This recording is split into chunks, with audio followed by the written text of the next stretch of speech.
Ever wonder what it's like to race alongside real-life pros without leaving your living room? Well, that's exactly what iRacing lets you do. Whether you're an hardcore sim racer or just curious about the world of virtual motorsports, this video takes you through the epic rise of iRacing. Let's hit the gas and dive into its history.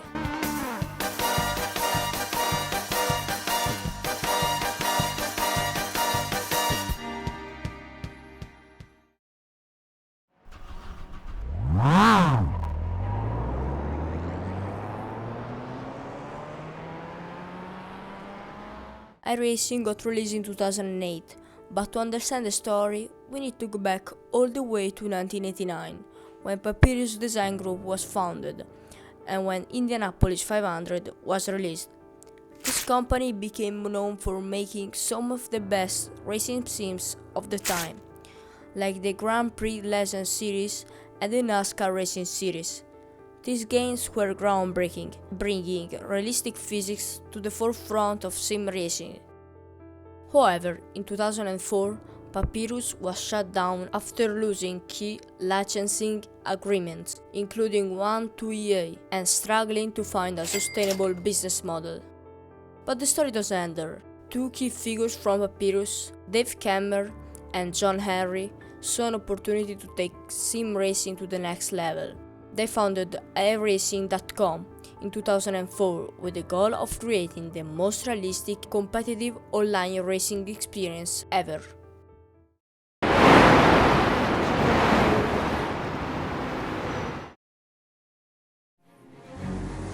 The next generation of racing is here.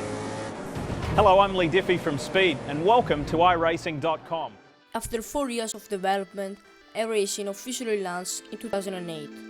Unlike traditional racing games, iRacing introduced a unique subscription-based model, costing $100 a year.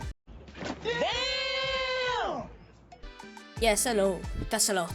But let's get back to the video. Players paid a monthly or yearly fee to access the service, which included laser-scanned tracks, highly detailed cars, and a ranking system that ensured fair competition. One of the biggest selling points of iRacing was its realism. The physics engine was also built from the ground up to simulate the tire wear, aerodynamics, and car handling with extreme accuracy. Over the years, iRacing continued to evolve with major innovation and features added almost every year. In 2010, the introduction of a new dynamic tire model, greatly improving car handling. Driver swaps were introduced, enabling endurance racing with teams. Real track technology was added, making track surfaces evolve dynamically during a session. Full day night cycle impacting track temperatures and race strategies. Dirt racing was introduced, bringing a whole new challenge to the sim. AI racing was implemented, allowing players to race against computer-controlled opponents. A new damage model was introduced, bringing realistic vehicle deformation and mechanical failures. Modern LMH prototypes were added, enhancing the endurance racing.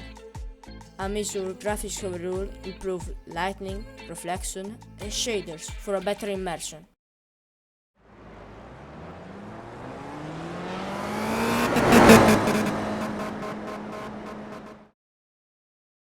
Over the years, iRacing continued to grow. They expanded their car and track lineup, forming a partnership with major racing organizations like NASCAR, IndyCar, IMSA, and even F1 teams like Mercedes and Red Bull. This meant that professional drivers could use iRacing as a training tool. You're at the track. What is your positive distraction when you're away from the track? Do you go out on the ocean? Sim racing? Sim racing. And everyday players could compete in the same virtual spaces as their racing heroes. In 2020, iRacing saw a massive surge in popularity due to COVID-19 pandemic. As real-world motorsports events were cancelled or postponed, major racing organizations like NASCAR or IndyCar toured to iRacing to host virtual races featuring real professional drivers. Events like the eNASCAR Racing Pro Invitational Series and the IndyCar Racing Challenge gained mainstream attention, broadcasting on television networks such as Fox Sports and NBC. This period not only kept motorsports fans engaged, but also brought sim racing into the spotlight.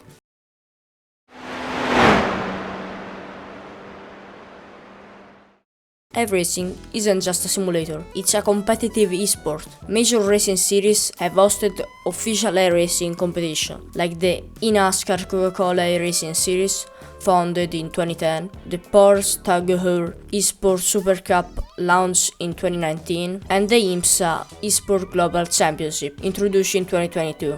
These events bring together the best sim racers in the world, competing for real money prizes and recognition.